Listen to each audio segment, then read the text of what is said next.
Et si ce que tu vois dans les infos n'était que la surface d'une réalité beaucoup plus profonde? Depuis des décennies, Israël est au centre des tensions mondiales.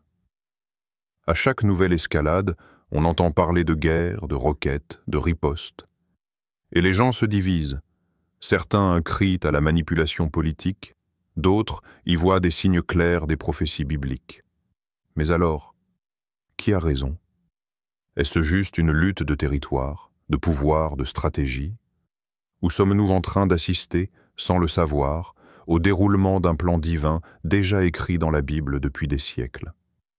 Dans cette vidéo, je t'invite à creuser bien plus profondément que les gros titres.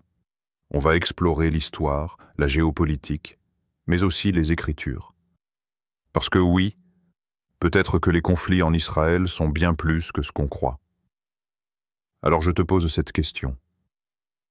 Et toi, penses-tu que ces conflits sont simplement politiques ou prophétiques?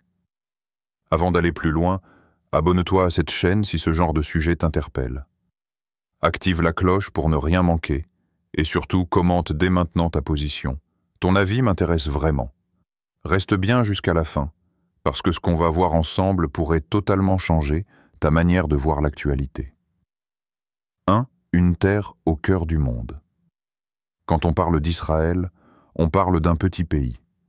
Une fine bande de terre au Moyen-Orient qui, à première vue, pourrait paraître insignifiante sur une carte. Et pourtant, ce territoire est devenu, au fil des siècles, le centre des plus grands enjeux géopolitiques et spirituels du monde. Pourquoi une si petite nation attire-t-elle autant l'attention? Pourquoi chaque conflit là-bas déclenche autant de réactions à l'échelle mondiale? Pour comprendre, il faut remonter à 1948, année où l'État d'Israël moderne renaît après près de 2000 ans de dispersion du peuple juif. Un événement historique, mais aussi prophétique pour beaucoup de croyants. Car plusieurs textes bibliques annonçaient que le peuple d'Israël reviendrait un jour sur sa terre. Ce retour a bouleversé l'équilibre régional et mondial. Mais même bien avant 1948, cette terre avait déjà une signification particulière. C'est la terre promise à Abraham, Isaac et Jacob.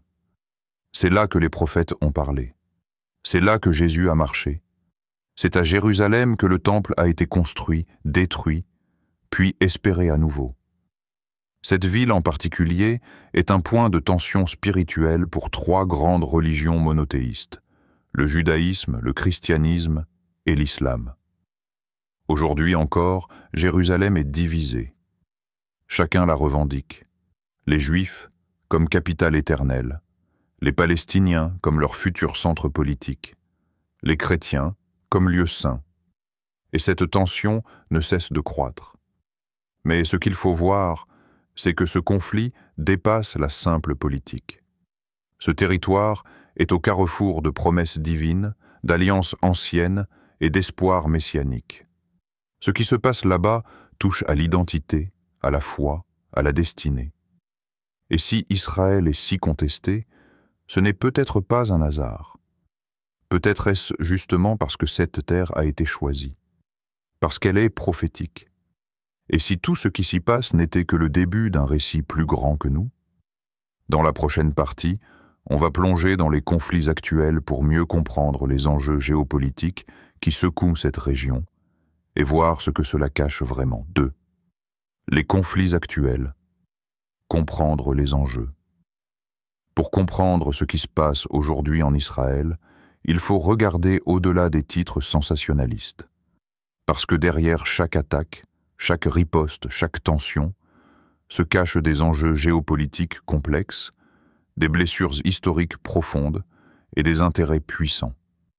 Israël est entouré de pays avec lesquels il a eu de nombreux conflits. À l'intérieur même de ses frontières, il fait face à des tensions permanentes avec les territoires palestiniens, notamment la bande de Gaza et la Cisjordanie. La bande de Gaza, contrôlée par le groupe Hamas, est un foyer de tensions récurrents. Les roquettes pleuvent souvent sur les villes israéliennes, entraînant des frappes de représailles. Chaque cycle de violence laisse derrière lui des morts, des traumatismes et de la haine de part et d'autre. Mais ce n'est pas tout. Au nord, le Hezbollah au Liban, soutenu par l'Iran, représente une autre menace. L'Iran, lui, ne cache pas sa volonté de voir Israël disparaître. Et dans ce contexte, chaque attaque, chaque manœuvre militaire, chaque alliance stratégique devient lourde de conséquences. À l'intérieur d'Israël, il y a aussi les tensions politiques. La question des colonies, les droits des Palestiniens, les divisions internes entre laïcs et religieux, entre droite et gauche. Le pays est traversé par des fractures profondes, parfois invisibles de l'extérieur. Et au milieu de tout cela, il y a Jérusalem, ville sainte, mais aussi source de conflits. Chaque tentative de modifier le statu quo, sur l'esplanade des mosquées par exemple, peut enflammer toute la région. Mais ce qu'il faut comprendre, c'est que ces tensions ne concernent pas seulement Israël. Les grandes puissances mondiales sont toutes impliquées. Les États-Unis, la Russie, l'Union européenne, la Chine, chacun avec ses intérêts, ses alliances, ses calculs.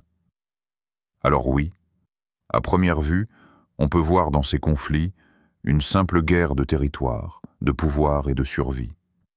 Mais quand on regarde tout ce que cela déclenche dans le monde entier, on est en droit de se demander pourquoi cette terre provoque-t-elle autant de réactions internationales? Pourquoi ce petit pays influence-t-il autant l'équilibre global? Et si, derrière la politique, il y avait des dimensions invisibles, spirituelles, prophétiques? Dans la prochaine partie, on va plonger dans ce que la Bible dit sur Israël et voir si les conflits d'aujourd'hui avaient été annoncés bien avant notre époque. 3. Ce que disent les prophéties bibliques. Quand on ouvre la Bible et qu'on lit certaines prophéties, on a parfois l'impression de lire un journal d'aujourd'hui. Et ce n'est pas un hasard, parce que la parole de Dieu est vivante et elle parle encore. Israël y occupe une place centrale, non seulement dans l'histoire passée, mais aussi dans les temps à venir. Dès l'Ancien Testament, Dieu annonce que le peuple d'Israël sera dispersé à cause de sa désobéissance, mais qu'il reviendra un jour sur sa terre. Ézéchiel 36 et 37 parlent d'ossements desséchés ramenés à la vie. Une image forte du peuple juif revenant à la vie nationale après des siècles d'exil. Et c'est exactement ce qui s'est passé en 1948, avec la création de l'État d'Israël. Une prophétie accomplie sous les yeux du monde entier. Mais ce n'est pas tout. La Bible annonce qu'Israël sera au centre des conflits mondiaux dans les derniers temps. Dans Zacharie 12, 2, 3, Dieu dit « Voici, je ferai de Jérusalem une coupe d'étourdissement pour tous les peuples d'alentour, et toutes les nations de la terre s'assembleront contre elle. » Une image frappante, surtout lorsqu'on voit aujourd'hui la pression internationale autour de Jérusalem, les résolutions de l'ONU et les débats constants autour de la souveraineté d'Israël. Un autre passage clé se trouve dans Ézéchiel 38 et 39, la fameuse guerre de Gog et Magog. Il y est question de nations du Nord, d'alliances militaires et d'un affrontement contre Israël dans les derniers jours. Certains y voient des parallèles troublants avec les tensions actuelles entre Israël, l'Iran, la Russie et d'autres puissances régionales. Et puis, dans le Nouveau Testament, Jésus lui-même, dans Matthieu 24, avertit que dans les derniers temps, il y aura des guerres, des rumeurs de guerre, des persécutions, et que Jérusalem sera foulée par les nations jusqu'à l'accomplissement des temps. Alors, faut-il voir dans les conflits actuels des signes prophétiques? Beaucoup de chrétiens pensent que oui. D'autres appellent à la prudence. Mais une chose est sûre, Israël est au cœur du plan de Dieu, et rien de ce qui s'y passe n'échappe à sa souveraineté. Dans la prochaine partie, on va voir ensemble si tous ces événements sont de simples coïncidences, ou des signes clairs qui nous interpellent aujourd'hui. 4. Des coïncidences troublantes, on pourrait se dire, ce sont des événements comme tant d'autres dans l'histoire. Des guerres, il y en a toujours eu, des conflits religieux aussi. Mais si on prend un peu de recul, Certaines coïncidences deviennent vraiment troublantes. Prenons d'abord le retour du peuple juif en Israël, après 2000 ans de dispersion. Aucune autre nation au monde n'a été dispersée aussi longtemps, puis rétablie dans sa terre d'origine, avec sa langue, sa culture et sa foi intactes. C'est exactement ce que Dieu avait annoncé dans Ézéchiel 37. Un peuple ramené à la vie, un pays ressuscité des cendres. Certains ont vu en cela l'un des plus grands accomplissements prophétiques du XXe siècle. Ensuite, regardons les alliances internationales. Le texte d'Ézéchiel 38 parle de nations du Nord qui viendront attaquer Israël dans les derniers jours. Aujourd'hui, on voit une alliance de plus en plus étroite entre la Russie, l'Iran et la Turquie, trois nations clés dans cette prophétie, toutes hostiles à Israël. Simple hasard, peut-être, ou peut-être pas. Autre point. Les tremblements politiques autour de Jérusalem. Des résolutions de l'ONU, des manifestations mondiales, des débats brûlants à chaque fois qu'un pays ose reconnaître Jérusalem comme capitale d'Israël. C'est comme si toutes les nations avaient les yeux tournés vers cette ville, exactement comme le prophétisait Zacharie. Toutes les nations s'assembleront contre elle. Et que dire des signes dans les cieux que Jésus évoque dans Matthieu 24? Ces dernières années, des phénomènes célestes, comme les lunes de sang tombant sur des fêtes juives, des éclipses inhabituelles, ont marqué les esprits. Beaucoup les ont interprétés comme des rappels divins. Mais attention, il faut rester équilibré. Ce n'est pas parce qu'un événement ressemble à une prophétie qu'il faut forcément y voir un accomplissement direct. Jésus nous a avertis. Dans les derniers temps, il y aura des signes, mais aussi beaucoup de confusion. Alors, que faire? Rester éveillé, observer, prier, lire la parole, et ne pas éteindre la voix du Saint-Esprit. Dans la prochaine partie, on va justement apprendre comment discerner entre le politique et le prophétique, entre l'interprétation humaine et la voix de Dieu. 5. Comment discerner, politique ou spirituel? Dans ce tourbillon d'informations, d'images violentes, d'interprétations bibliques, de discours politiques et d'émotions fortes, comment discerner ce qui est simplement humain et ce qui relève du plan divin? C'est là que beaucoup se perdent. Certains voient des signes prophétiques partout, à chaque conflit, à chaque déclaration politique.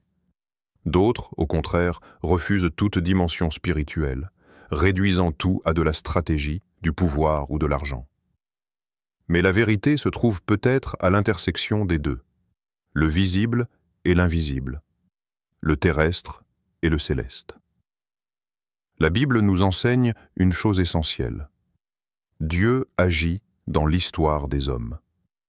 Il utilise même les royaumes, les rois, les guerres, les alliances pour accomplir ses desseins. Rappelle-toi comment il a utilisé Cyrus, un roi païen, pour permettre aux Juifs de reconstruire le temple, ou encore les empires de Babylone, de Rome. Tout cela servait un but prophétique. Alors oui, les événements en Israël ont une dimension politique réelle. Des décisions gouvernementales, des conflits d'intérêts, des enjeux de territoire, des souffrances humaines. Mais pour ceux qui ont les yeux ouverts par l'esprit, il y a aussi des lignes invisibles qui bougent, un calendrier céleste qui avance, une préparation qui se fait, lentement mais sûrement. Mais attention, le discernement ne vient pas de l'émotion ou des réseaux sociaux. Il vient de la parole de Dieu, de la prière, de l'écoute attentive du Saint-Esprit. Jésus nous a avertis dans Matthieu 24, « Prenez garde que personne ne vous séduise ». Ce n'est pas parce qu'un événement ressemble à une prophétie qu'il faut tirer des conclusions hâtives. Voici quelques clés pour discerner avec sagesse. Reste attaché à la Bible. Toute interprétation doit être solidement enracinée dans l'Écriture, et non dans des théories sensationnelles. Cherche la paix dans la prière. Le Saint-Esprit ne nous pousse pas à la panique, mais à la vigilance paisible. Garde ton cœur pur. Ne laisse pas la haine, la peur ou la colère te faire perdre ta lucidité spirituelle. Sois patient. Dieu agit dans le temps. Il n'est jamais pressé, mais jamais en retard. Aie une vision globale. Dieu ne regarde pas seulement Israël, mais toutes les nations. Il veut que personne ne périsse. Alors, est-ce que les conflits en Israël sont un simple affrontement politique? Ou bien une partie visible d'un puzzle prophétique bien plus vaste? La réponse n'est pas toujours tranchée. Mais ce qui est sûr, c'est que tout est sous le regard de Dieu, et rien ne lui échappe. À toi maintenant de te positionner, non pas selon les médias, mais selon l'esprit. Dans la conclusion, on va voir ce que tout cela signifie pour toi, ici et maintenant. Parce que comprendre les signes, c'est bien, mais y répondre avec foi, c'est mieux. Et toi, que fais-tu avec ce que tu sais? Tout ce que nous avons vu dans cette vidéo nous pousse à une réflexion profonde. Les conflits en Israël ne sont pas de simples événements éloignés ou étrangers à nos vies. Ils sont peut-être des échos prophétiques, des rappels puissants que l'histoire du monde est en train de s'écrire sous nos yeux et que Dieu n'a jamais cessé de régner. Mais au-delà des interprétations et des débats, il y a une question essentielle. Qu'est-ce que toi tu fais avec ce que tu vois? Parce que discerner les signes, c'est bien. Mais ce que Dieu cherche, c'est des cœurs qui lui appartiennent, des hommes et des femmes qui comprennent les temps et qui choisissent de vivre pour lui, dans la vérité et la foi. Tu n'as peut-être pas le pouvoir d'arrêter une guerre, ni d'influencer les décisions internationales, mais tu as le pouvoir de te tourner vers Dieu, de chercher sa volonté et d'être prêt. Prêt pour quoi? Prêt pour ce que Dieu prépare. Prêt pour la suite. Prêt pour le retour du roi. Alors je t'encourage. Abonne-toi si tu veux d'autres contenus profonds comme celui-ci. Laisse en commentaire ce que tu penses, politique ou prophétie. Active la cloche et surtout, reste connecté à la parole. Que Dieu te bénisse et te donne un discernement pur et éclairé. Shalom.